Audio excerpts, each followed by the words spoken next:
Okay, I know I've been away for a little while, but I gotta make a video today, and I'm making it in response to my buddy Dustin Ellermann. Yes, that Dustin Ellermann. Dustin Ellermann was Top Shot Season 3. Now I am gonna post a link to Dustin's video, his audition video for Top Shot. One moment, please.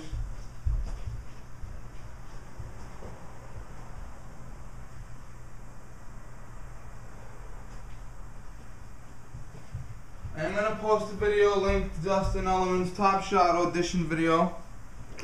Dustin Ellermann grew up in Texas. He lives on a ranch, operates a Christian summer camp. He loves to shoot. He's a self-taught shooter. Dustin explains in his audition video, which you will see when you look at the link down below, he spent his entire life shooting and he never had a chance to compete. He went to a law enforcement seminar that had every flavor of officer you can imagine there. Police, sheriffs, ATF, FBI, even federal air marshals. And he was able to score in the top 3%. He was able to score 1 point below the instructor. He can get a holster, get a gun out of his holster, and fire before the police officers could. And he started practicing more, and then he decided to audition for Top Shot. Now keep in mind, Top Shot, half of the people are military and or law enforcement, special forces even. The other half are world-renowned championship shooters. And Dustin Ellermann not only competed and not only won the competition, but he won the competition in a finale that I said, if the show lasts 50 years, there will never be a better finale than Dustin Ellermann's, and I stand by that. Now, Dustin Ellermann wrote an article. I'm going to close the window. I'm sorry.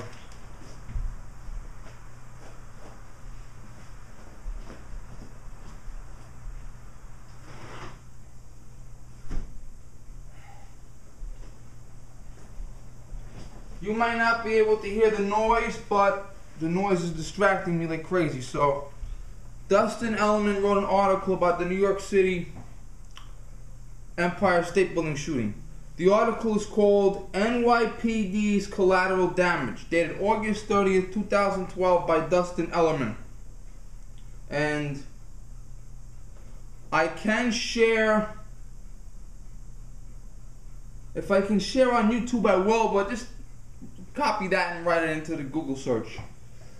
Now, Dustin talks about the Empire State Building shooting.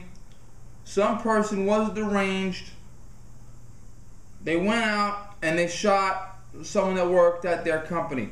I really don't know a lot about the victim's name, the victim's family, but sometimes people lose their job, or they lose a promotion, or they get laid off, or they get fired, and they have a lot of psychological problems. Excuse me. And their psychological problems dictate that they kill somebody. That is a deep, seriously disturbing psychological issue they have. And this individual went downtown, right outside the Empire State Building, and shot and killed a man. A construction worker observed it, and the old saying goes, if you see something, say something. The construction worker was able to find 2 police officers, alert them of the danger, and draw them to the scene. They then engaged in the suspect. They killed him, but they ended up shooting 9 people by accident with straight bullets and stuff. Now, you have to understand something very important. There is no amount of training that you can go through to make everything. Hold on 1 second, please. I want to make sure the plug is plugged in. There's no amount of training that you can go through to guarantee that no innocent people will be harmed. Doesn't matter how many years you spend in special forces. Doesn't matter how many shooting championships you have. Doesn't matter what type of degree black belt you are. Doesn't matter how good you are with your sharpshooting abilities. Under pressure, your brain turns off, you lose peripheral vision, you go completely deaf, your hands shake, your hands sweat, your legs go out, your heart doubles in rate, beating rate, and it's impossible. Picture at the shooting range. We're all at the shooting range, we're all lined up safely, and we're all shooting at our paper targets. Okay, now, imagine the shooting range is now 360 degrees. The target has the ability to move. The target has the ability to fight. And innocent people are scattered throughout the shooting range. That's what you're dealing with. Okay? And it's not like it is in the movies where you can just whip out the gun, shoot the bad guy once, grab the girl, stick your tongue down her throat, and the credits roll. It's not like that in real life. But as much as there is nothing we can do to completely eliminate all problems and to completely eliminate all innocent victims, New York City's approach to gun laws and gun crime and violence does not help. Okay? Dustin explains, and he proves citations, okay? He's backing up his word. Dustin says that the Glock 22, mine is loaded. I have a Glock 23 here, it's loaded. So I'm not going to be fooling around with it that much. Just picture this gun a little larger, grip frame larger, slide and barrel length larger. The Glock handgun, I do not have a trigger pull gauge. If you have a Glock, particularly a 22 or 23, please check the trigger pull on it and let me know, and I'll post a little annotation here for you. According to Dustin Ellermann, the NYPD has a 12-pound trigger pull worked into their Glock. Okay? To compare that, look at the SIG in double action. 10 pounds. So an extra 2 pounds, that's not going to help. It's not going to be like, stop in the name of the law, bang. Okay? Increasing the trigger pull on a gun is one of the stupidest things you can do. Okay? You have to have a gunsmith do it. I hope the NYPD does. You have to really calculate out trigger pull versus timing versus accuracy versus overall handling of recoil. You have to equip all these things in order to fool around with your trigger pull. Most professionals will tell you never, ever, ever, ever fool around with the trigger on a combat gun. You see guys like Jerry Michalek all the time fooling around with their revolver triggers and going to competitions. Most experts agree you should not fool around with the trigger pull on your combat gun. And I happen to agree. The Glock trigger is hard enough as it is. It's got that, you know, there have been a couple times I'm at the range and I pull, gotta pull again. Okay, every once in a while I'll be at the range and I'll pull my Glock and I'll just pull again.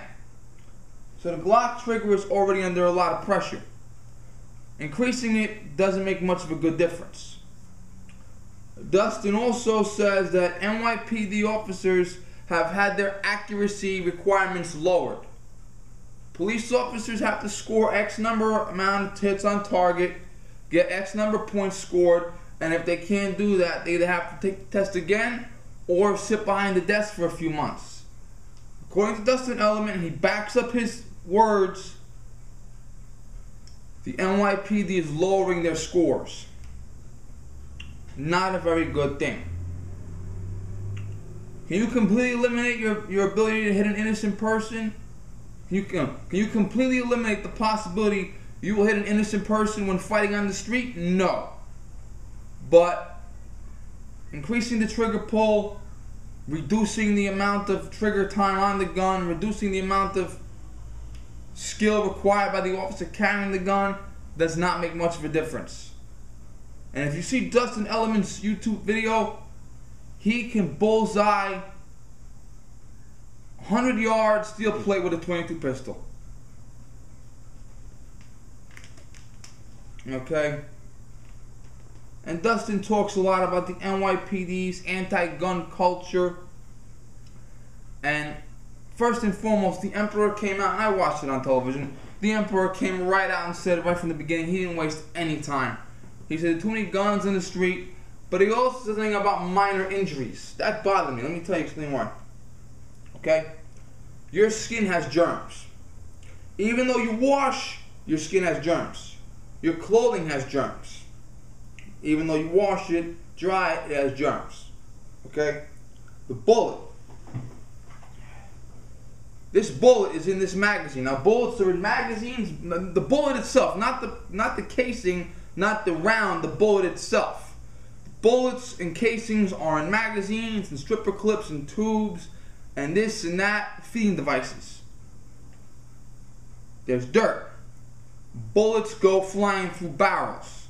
When a bullet flies through a barrel, the gunpowder in the round explodes, sending the bullet down the barrel.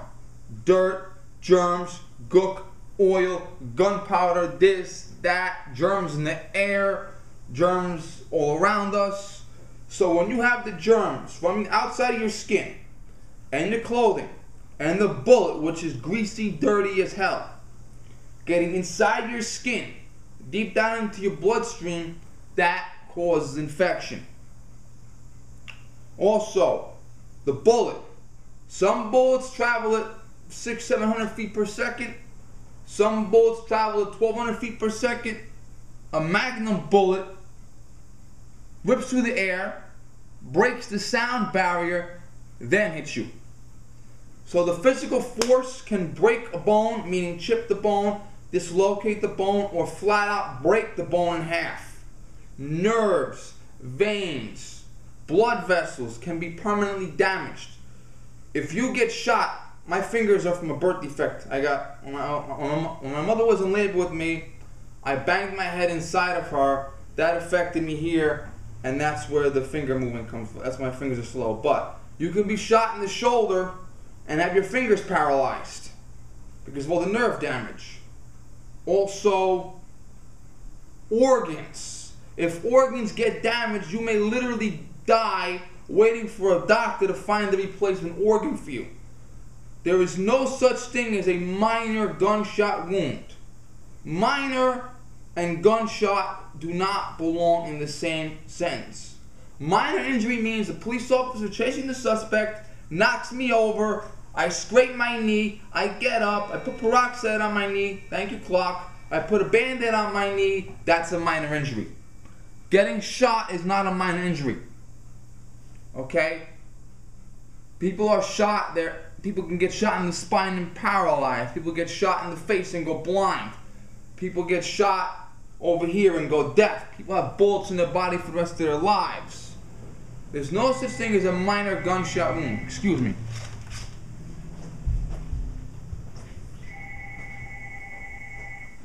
Hello?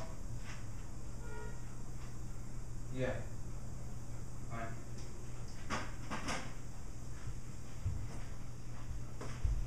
Okay? And if you are ever shot with any projectile, I don't care if it's a 500 Magnum, I don't care if it's a 50 caliber BMG, I don't care if it's a BB gun or a 22. And there are BB guns that have been ballistically tested to be faster than 22 rifles. Okay? If you are ever shot with a projectile, I implore you, please seek medical attention immediately. I don't care if it's a BB that nicks your finger, you can get an infection, the infection can spread, your finger may get lost. You must seek medical attention immediately. It is not a joke. So the Emperor's comment is, as usual, out of line. Now, Dustin wanted to talk about New York City's anti-gun this and that. I follow Dustin on Facebook. I talk to him frequently. He's a great guy.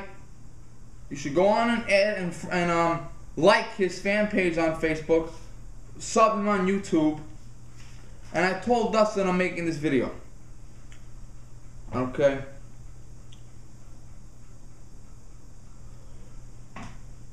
New York City sets the standard for gun control. They set the standard by which all the gun control zealots are measured. Okay? In 1967-ish, they started registering long guns, rifles and shotguns. A lot of guys are like, the sky is falling. Other guys like, it's only registration, it's not a big deal.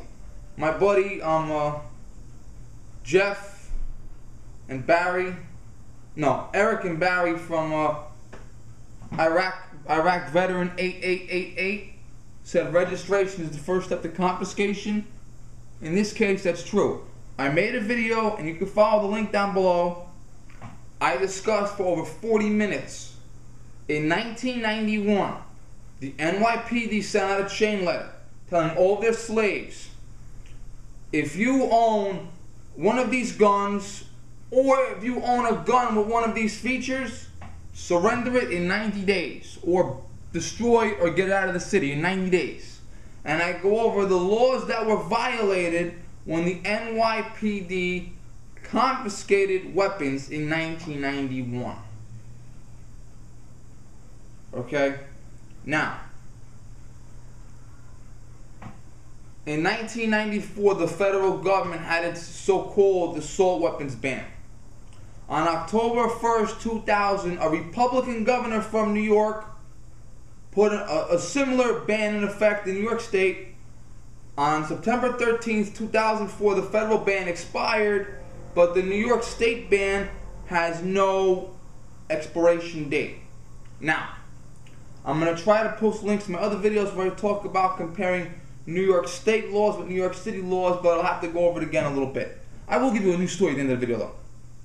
New York State says rifle, shotgun, handgun.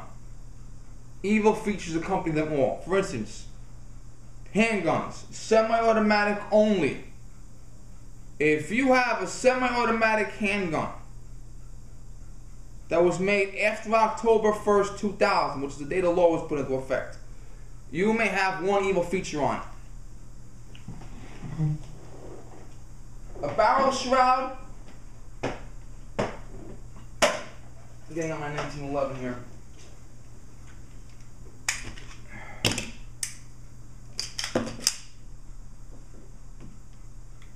A barrel shroud, handguns only. Ammunition that connects outside of the grip. This connects inside the grip. A threaded barrel. This barrel is not threaded. And a manufactured weight of more than 50 ounces. Unloaded. With a fully loaded magazine plus one in the chamber, this gun is still underweight. Okay? Here's the issue.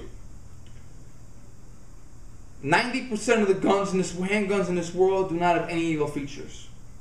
And maybe 1% of the handguns in this world have two evil features. That's basically a backdoor way of saying we don't like the AR pistol.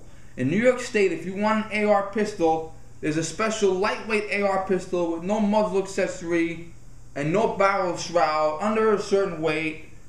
The magazine attaching outside the grip is one evil feature, and that's that. Now, the shotgun does not pertain to revolvers or single-shot handguns, only semi-automatics. The shotgun. Semi-automatic shotgun manufactured after October 1st, 2000. So that's when the law was written. So if I have an automatic shotgun that was manufactured in 1997, this doesn't apply. One evil feature. A collapsible buttstock, or a pistol grip, or a tube with more than 5 rounds in it. I don't have a shotgun, I use my BB gun here. Tube with more than 5 rounds in it, or a detachable box, like the AK shotguns with a detachable box. Okay. Now, rifle. Now, most people like to use pump action shotguns. I will buy a pump action shotgun one day. Pump action, lever action, bolt action, double barrel, this and that doesn't count. Only automatic shotguns. Rifles. If you have a semi-automatic rifle, this is the federal ban on the state level. If you have a semi-automatic rifle Has to be semi-automatic. Bolt, pump, and lever don't count. Single shot don't count. Must be semi-automatic.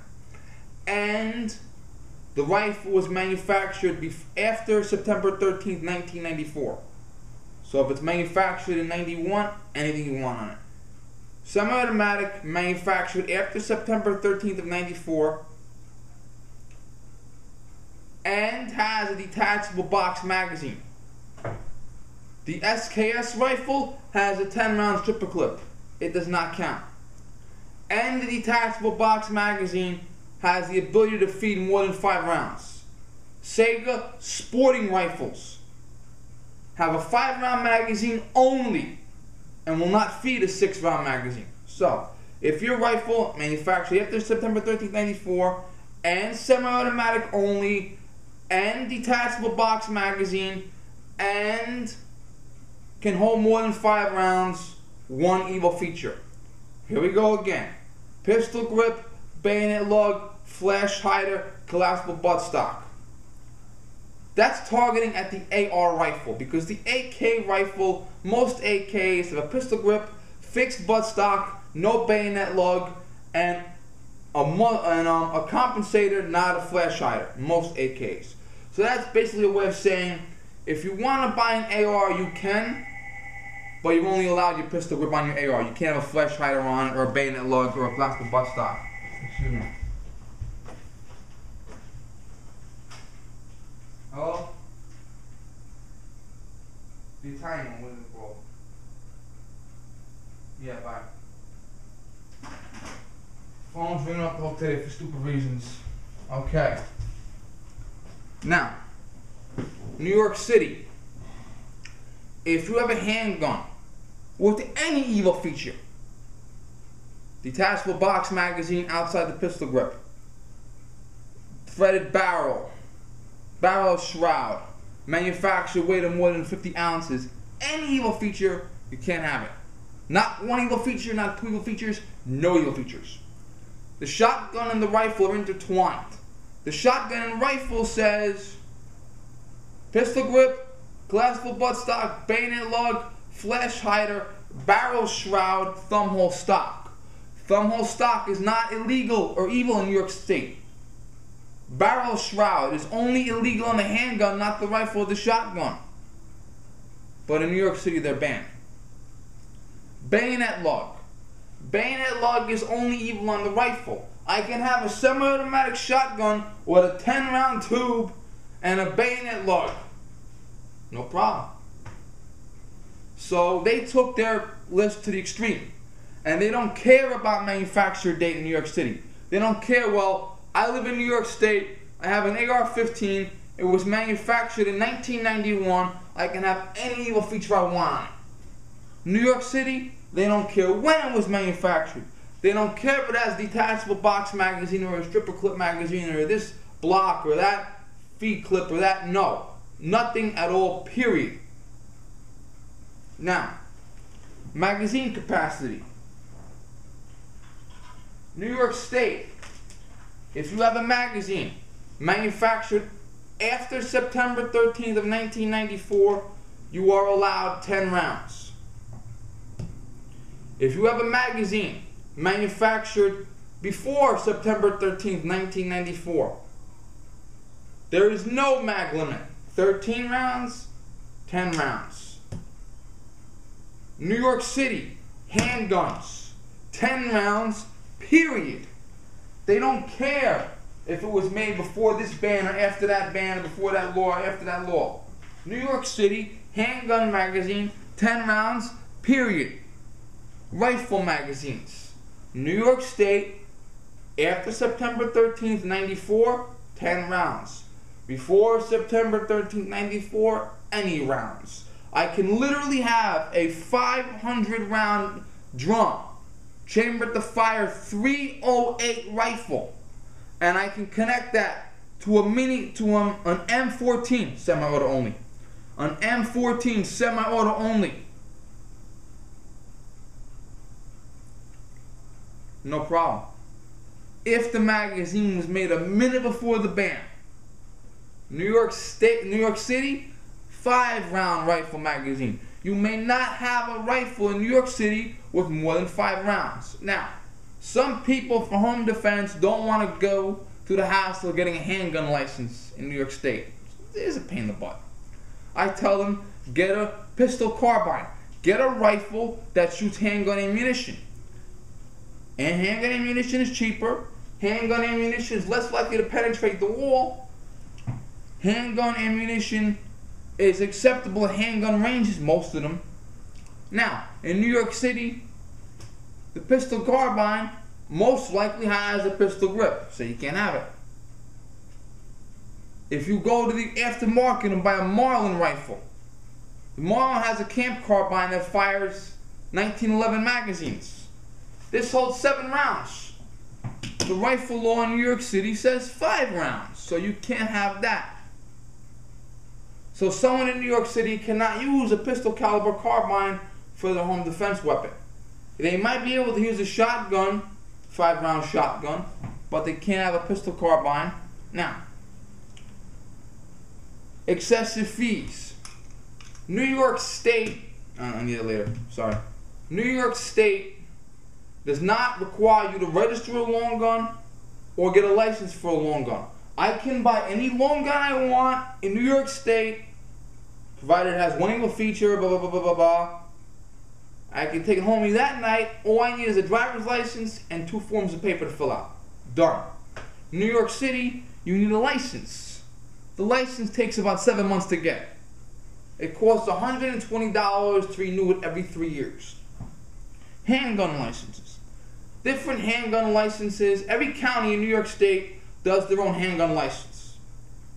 My handgun license cost me $10 to get the license, and I have to pay $5 to renew it every 5 years. I have to register a handgun. The registration fee is a token $3. Okay? That's it, because it costs $10 to buy the application, therefore I pay $10 for the license. Okay? It costs $3 to process my new handgun registration, therefore I pay $3. Not a big deal. Some areas in New York State, like Long Island, charge $200 for handgun license every couple of years. New York City, handgun license, $340 must be paid every 3 years. Now, making a law-abiding citizen pay $340 to buy a handgun every 3 years,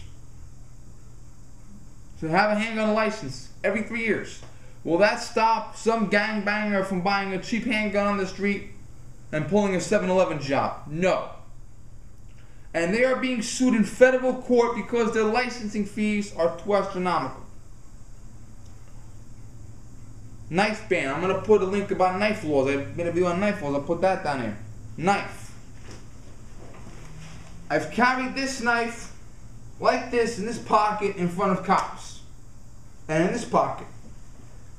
Not a problem at all.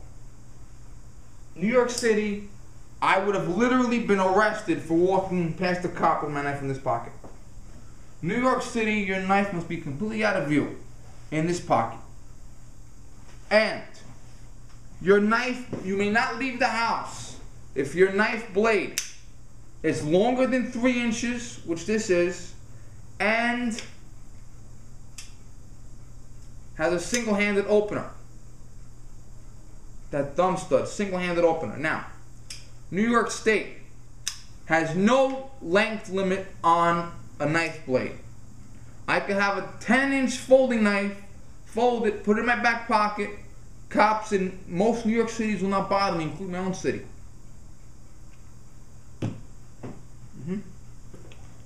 Here's New York State knife law. No switchblades. Switchblade means I push a button and the knife flies out. No gravity knife. Gravity knife means I hit a safety switch, tip the knife over, and the blade drops out. That was mostly used by paratroopers because paratrooper gets caught in a tree, he's got one hand free, hits a button, the knife comes out, and he frees himself. No gravity knife, no switchblade. You ever see the Punisher with Thomas Jane? He pushed the button, and the knife blade flew into a guy's throat. No shooting knives. That's it. New York City, No butterfly knives. No this, no that, no this, no that. You cannot have a single-handed open knife in New York City. Also, and yes, people have been arrested for that. There were several individuals who were arrested in New York City because they had a knife that did this. And they were otherwise law-abiding citizens. They went to an organization called Knife Rights, which is kind of like the knife version of the NRA of the Second Amendment Foundation. And Knife Rights sued New York State and New York City. Then Knife Rights realized that New York State knife laws aren't that bad. They dropped the charges against New York State and doubled up on the charges in New York City. New York City is being sued in federal court over their licensing fees for their guns and over their ban of single-hand open knives. New York City averages 200 shootings a month and has stopped counting stabbings. Laws work, don't they? BB gun, toy, okay. Do you have Duracoat weapons? Not in New York City, you don't. In New York City, it is illegal for you to Duracoat a weapon, period. And the Duracoat company has made 5 of the fruitiest, faggotiest colors and named them Bronx, Queens, Manhattan, Staten Island, and Brooklyn. And it is called the Bloomberg Collection in honor of his high exaltedness. Look on the side. I even showed it on my videos. I'll put it down below. The video is called Cup Control. I talked about cup control. We'll get to that in a minute. And I discussed knives and gun license. I discussed a whole bunch of things like a rant in that video. Toy guns. When we were kids, toy guns looked like this. Then when I think it was the late 80s, early 90s, they passed a law. If you have a toy gun, the muzzle must be painted orange or pink or some bright color, because stupid kids would go out, fool around with a cop, stand in the alley, pitch black dark, the cop can't see, the cop doesn't know any better, the kid's far away, the kid goes like that, the cop shoots him, ends up being a toy gun. So federal law says the muzzle accessory has to be pink. Or pink or orange or pinkish or some bright color that can be seen from far away. New York City took it a step further. New York City said your toy gun has to be painted flamboyant, fruity, pastel colors. Now, there was a store in Brooklyn. I think it was Brooklyn. Guy owned a toy store. One of those corner stores where everything cost $5, real cheap garbage stuff. This guy had toy guns. The toy gun had the orange painted muzzle, in compliance with federal law, not in compliance with city law. He got a $5,000 fine per toy gun. He was fined out of business. He sued in court to have the thing thrown out. Didn't work. He's out of business. All because he was selling toy guns that did have the muzzle accessory painted orange. Excuse me. Who is it? Who is it? Thank you. I got a delivery. Yeah, I got guns all over the place, and I got a guy knocking on my door. Not a good thing. Anyway, so that's that. Now, BB guns. 20 years ago, my father was a sheet metal worker, and 20 years ago, he had a shop in New York City. And I would go down there. It was like a freaking junkyard. I would go down there and shoot this BB gun, break bottles, a lot of fun. If I do that today, I'll live on Rikers Island. I heard you are allowed to buy a BB gun in New York City if you have a letter from the police commissioner. I heard that. Then again, I heard the exact opposite. No BB guns allowed in New York City, period. Now, if you live in New York City, unless the commissioner, the police commissioner, is your uncle, don't even bother asking for a BB gun. Put it that way. No BB guns. A lot of guys like to buy their niece, their nephew, their son, their daughter, their cousin a BB gun and just do marksmanship training. Okay? There's a difference between a BB gun and a 223 rifle. There's a difference between a 22 handgun and a 45 handgun. But at least get some kind of training, get some kind of putting bullets on target. Not in New York City. In Central Park the other day, there was I'll put on a video, my friend Speed Dog, I'll put a link to his video down below. My friend Speed Dog was saying, now there was a woman that was raped in Central Park recently, 73-year-old woman. Okay? She's raped in Central Park, and the next day the city has a council meeting. They didn't vote to have more surveillance cameras in Central Park. They didn't vote to have more security in Central Park. They didn't vote to have armed guards stationed in Central Park. You know what they voted for? They voted to make it illegal for any restaurant or cafe or shop in the city to sell a sugar, caffeine, or alcohol drink in a container larger than 16 ounces. I mistakenly said it was 12 ounces, it's 16. So, a woman is raped in Central Park. The next day the city council gets together and they vote 8-0 on a proposal by Emperor Bloomberg to make it illegal to buy a 16-ounce container of a sugary alcohol or caffeine substance in New York City. What's going to happen now? Simple. You buy 2 8-ounce cups of coffee, drink them, double the garbage. Now, woman's raped, their solution is to ban drinks with a container larger than 16 ounces. They don't care about protecting people, they care about controlling people. There is a recent outrage before I sum this up. I live in Yonkers in Westchester County. I am literally on the border of the Bronx. Now, I drive down to my range, I drive down my street, I make a right. Now, I'm on the street corner of my car. We're going to use our imagination now, like Barney and Friends. I'm driving on the corner, right? I'm stopped at a light. I make the right and I go up to the range. I'm in Yonkers. Now, to my left is the Bronx. I always knew that. But I found out straight ahead is also the Bronx. So, let's assume that I'm detoured. I'm driving to the range. There's a fire engine there. There's a police officer there. This street is cut off. The police officer says, you go that way and go around the block. If I'm carrying a gun, I can't do that. Because New York City does not allow any other gun owner in the city. I can bring my gun to any range I want. I can bring my gun to my friend's house if I want. I can bring my gun if I own a house upstate.